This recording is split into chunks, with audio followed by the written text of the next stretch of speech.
टुनी अपनी सौतेली माँ के साथ एक छोटे से घर में रहा करती थी। उसकी माँ की खुद की भी एक बेटी थी जिसका नाम बुलबुल था। उसकी माँ आए दिन टुनटुनी पर अत्याचार किया करती थी, उसे मारा करती थी और घर का सारा काम टुनटुनी से ही कराती थी। साथ ही अपनी बेटी बुलबुल से एक भी काम नहीं करवाया करती थी। ऐसे ही एक दिन टुनटुनी अपनी सौतेली माँ से कहती है, माँ मुझे सोने की बालियाँ चाहिए। मेरी सहेली की माँ ने उसे सोने की बालियाँ दिलाई है, आप भी मुझे सोने की बालियाँ दिला दो ना माँ। हाँ हाँ, पैसे तो पेड़ पर लगे हैं ना। तेरी माँ यहाँ बहुत सारा पैसा छोड़ गई है जो मैं तुझे सोने की बालियाँ दिला दूँ। माँ दिला दो ना, एक बालिया ही तो चाहिए मुझे। अरे जा अपने बाप के पास। अगर मेरे पास पैसे होते तो मैं सबसे पहले अपनी बेटी को सोने की बालियाँ दिलाती, ना कि तुझे दिलाती। टुनटुनी रोती रोती अपने पापा के पास जाती है और अपने पापा से कहती है, पापा पापा मुझे सोने की बालियाँ चाहिए। मेरी सहेली को उसकी माँ ने सोने की बालियाँ दिलाई है, मुझे भी सोने की बाली दिलाओ ना पापा। अरे सोने की बाली, अभी तो तुम बहुत छोटी हो, क्या करोगी ये सब पहनकर? नहीं पापा, मुझे सोने की बालियाँ चाहिए तो चाहिए, आप मुझे कहीं से भी ला कर दो। अरे बेटा, अच्छा ठीक है, मैं जब शाम को आऊँगा फिर तुम मेरे साथ चलना। तुम्हें जैसी बालियाँ चाहिए तुम ले लेना। अब तो खुश हो ना बेटा? पापा अब मैं बहुत ज्यादा खुश हूँ, आप बहुत अच्छे हो, आप मेरी सारी इच्छा पूरी करते हो। ऐसे ही टुनटुनी शाम को अपने पापा के साथ एक सुनार की दुकान पर जाती है। टुनटुनी एक जोड़ी कान की बालियाँ पसंद कर लेती है। टुनटुनी के पापा उसे वो बालियाँ दिला देते हैं। टुनटुनी बहुत ही ज्यादा खुश हो जाती है। अपने पापा के साथ जब वह घर आती है तो घर पर आकर वह अपनी सौतेली माँ को बालियाँ दिखाती है। ये देखो माँ, पापा ने मुझे सोने की बालियाँ दिलाई है। सोने की बाली जब दिलाना ही था तो दोनों बेटियों को दिलाते, तुझे ही क्यों दिलाई उन्होंने? अगर बुलबुल ने देख लिया कि तेरे पास सोने की बालियाँ है तो वो भी रोने लगेगी। अब मैं उसके लिए बालियाँ कहाँ से लाऊंगी? तू तो बड़ी है और बहुत समझदार है, वो तो तुझसे छोटी है, उसे कैसे समझाऊंगी मैं? तू एक काम कर, ये बालियाँ मुझे दे दे। अगर बुलबुल रोएगी तो मैं उसे दे दूंगी। लेकिन बुलबुल ने अभी बालियाँ देखी भी नहीं है माँ, वो तो रोई भी नहीं है। अरे तू क्या चाहती है कि मेरी बेटी रोए, वो भी तेरी वजह से? देख ये सब बोलकर मेरा दिमाग मत खराब कर, चुपचाप मुझे ये बालियाँ दे दे वरना तेरे कान गरम कर दूंगी। टुनटुनी डर कर कान की बालियाँ निकाल कर अपनी माँ को दे देती है। वो बालियों को अपने पास ही रख लेती है। टुनटुनी रोते रोते फिर से अपने पापा के पास जाती है और अपने पापा से कहती है, पापा बालियाँ बुलबुल ने ले ली, मुझे दूसरी बालियाँ दिला दो, मुझे भी बालियाँ चाहिए। टुनटुनी बेटा, अब मेरे पास इतने पैसे नहीं हैं कि मैं तुम्हें दूसरी सोने की बालियाँ दिलवा दूं। जब मेरे पास पैसे होंगे तो मैं तुम्हें दूसरी बालियाँ दिलवा दूंगा, तब तक तुम थोड़े दिन के लिए इंतजार करो। अगर मेरी माँ जिंदा होती तो वो मुझे किसी चीज के लिए मना नहीं करती और मुझे कहीं से भी सोने की बालियाँ ला कर देती। आप मुझसे प्यार नहीं करते पापा, और ना ही माँ प्यार करती है। अरे ऐसी बात नहीं है टुनटुनी, जब मेरे पास पैसे थे तो मैंने तुम्हें सोने की बालियाँ लेकर दी, लेकिन अभी मेरे पास पैसे नहीं हैं, इसलिए मैं तुम्हें अभी फिर से सोने की बालियाँ नहीं दिला पाऊंगा। और हम इतने अमीर भी नहीं हैं कि जब मर्जी आए उतना खर्चा कर सके। हमें सोच समझकर चलना पड़ता है बेटा, और जब मेरे पास पैसे होंगे तब मैं तुम्हें बिना कहे सोने की बालियाँ ला कर दूंगा। रहने दो पापा, मुझे नहीं चाहिए सोने की बालियाँ। टुनटुनी रोते रोते अपने घर से निकल जाती है। वो एक जंगल की तरफ चली जाती है। उस जंगल में काफी पेड़ पौधे और नदियाँ होती है। यह सब देखकर टुनटुनी एक पेड़ के पास जाकर बैठ जाती है और कहती है, कोई मुझे प्यार क्यों नहीं करता? सब बुलबुल से प्यार करते हैं, हे ऊपर वाले क्यों नहीं करता कोई मुझे प्यार? तभी एक पेड़ टुनटुनी से कहता है, क्या हुआ टुनटुनी बेटा, तुम रो क्यों रही हो? तुम पेड़ होकर भी बोल सकते हो? हाँ हाँ, क्योंकि मैं एक जादुई पेड़ हूँ, मैं बोल सकता हूँ और तुम्हें सुन भी सकता हूँ। कौन से जादुई पेड़ हो तुम? मैं जादुई सोने के गहने का पेड़ हूँ। मेरे पेड़ पर बहुत से गहने लगे हैं, तुम चाहो तो मैं तुम्हें भी दे सकता हूँ। क्या क्या कह रहे हो तुम? तुम्हारे पेड़ पर तो कोई गहना नहीं लगा है, मुझे तो नहीं दिख रहा। मेरे पेड़ पर जो गहने हैं वो तुम्हें तभी दिखेंगे जब मैं खुद तुम्हें वो गहने देना चाहूँगा, वरना वो गहना किसी को भी नहीं दिखेगा। ऐसा भी है क्या? लेकिन मुझे गहने नहीं चाहिए, मुझे सिर्फ सोने की बालियाँ चाहिए। तुम कितनी मासूम बच्ची हो। वैसे तुम चिंता मत करो, मैं तुम्हें बालियों के साथ साथ और भी बहुत से गहने दूंगा। तुम्हें भविष्य में जब भी जरूरत हो तुम मेरे पास आना, मैं तुम्हें वो सब दूंगा जो तुम चाहती हो। क्या सच में ऐसा है? हाँ सच में, लेकिन तुम्हें मुझसे एक वादा करना होगा।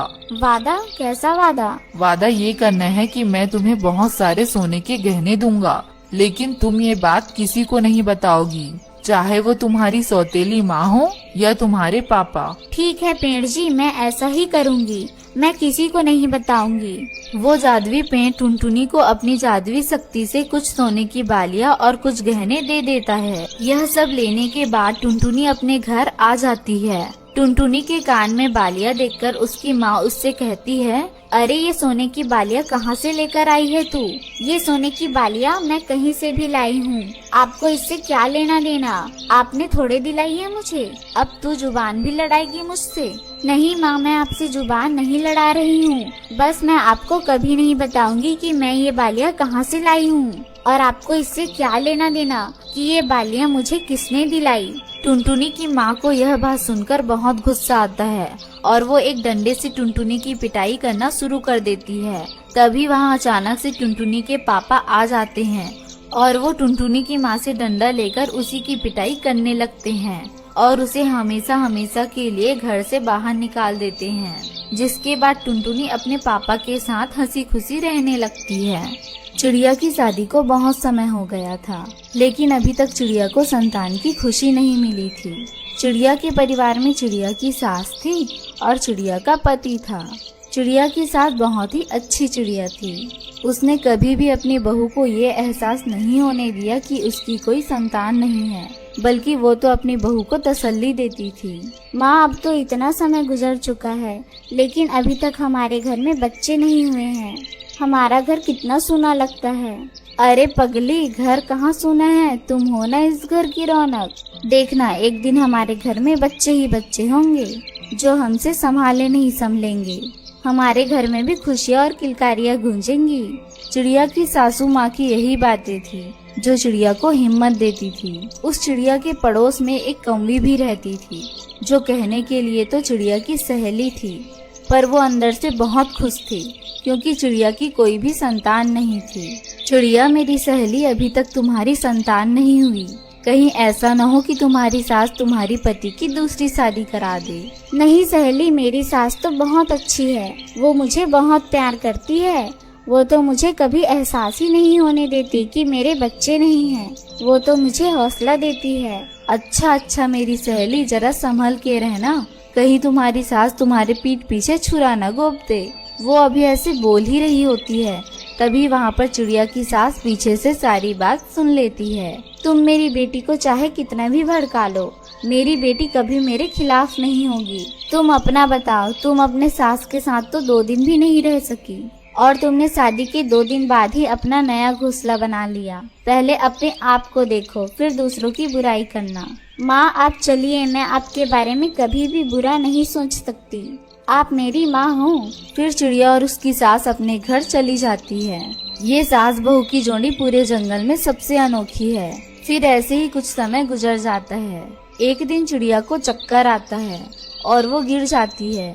अरे बेटा, जा जल्दी जा, डॉक्टर को बुला कर ला, ना जाने मेरी बेटी को क्या हो गया। माँ, कुछ नहीं हुआ है मुझे, आप परेशान ना हो।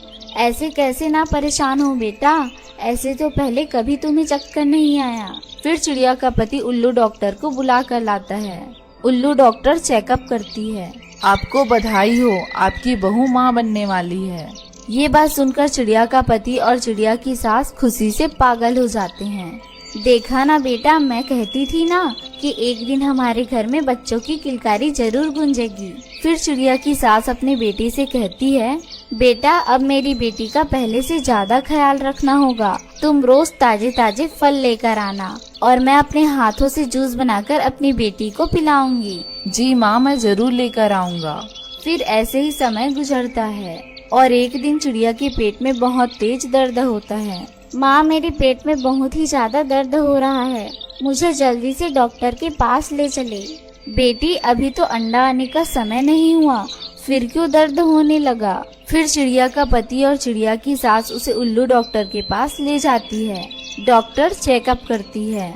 घबराने वाली कोई बात नहीं है, सब कुछ ठीक है, लेकिन आपकी बहू के पेट में 12 अंडे हैं। अब आपको पहले से ज्यादा इनका ख्याल रखना होगा। भगवान आपका बहुत बहुत शुक्रिया, आपने एक बार में ही मेरे घर में इतनी सारी खुशियाँ दे दी। फिर वो सब अपने घर आ जाते हैं। बेटी अब तुम बिस्तर पर ही रहना, किसी भी काम को तुम हाथ नहीं लगाओगी। मैं अभी पूरे जंगल में मिठाई बांट कर आई। फिर चिड़िया की सास पूरे जंगल में मिठाई बांटती है और सबको बताती है कि उसके घर में 12 बच्चे आने वाले हैं। ये लो कौवी, मिठाई खाओ, पता है मेरी बहू के पूरे 12 बच्चे आने वाले हैं। फिर टूनी चिड़िया की सास मिठाई देकर चली जाती है, लेकिन गौरी कौवी को जरा सी भी खुशी नहीं थी। फिर गौरी कौवी अगले दिन चिड़िया के घर जाती है। चिड़िया, तुम मेरी सहेली हो, इसलिए मैं तुम्हारे भले के लिए कह रही हूँ। तुम इतना कुछ कैसे सहोगी? तुम ऐसा करो कि तुम 2 ही अंडे रखो और बाकी के 10 गिरा दो। तभी चिड़िया की सास वहाँ आ जाती है। तुम दफा हो जाओ यहाँ से, तुम देखना हम अपने 12 बच्चों की कैसे अच्छे से देखभाल करते हैं। फिर गौरी कौवी वहाँ से तुरंत भाग जाती है। माँ, अब मैं इस गौरी कौवी से कभी दोस्ती नहीं रखूंगी। मुझे पता चल गया है कि ये मेरी खुशियों से कितना जलती है। फिर कुछ समय बाद चिड़िया के घर में पूरे 12 बच्चे होते हैं और चिड़िया का परिवार 12 बच्चों को देखकर बहुत ही ज्यादा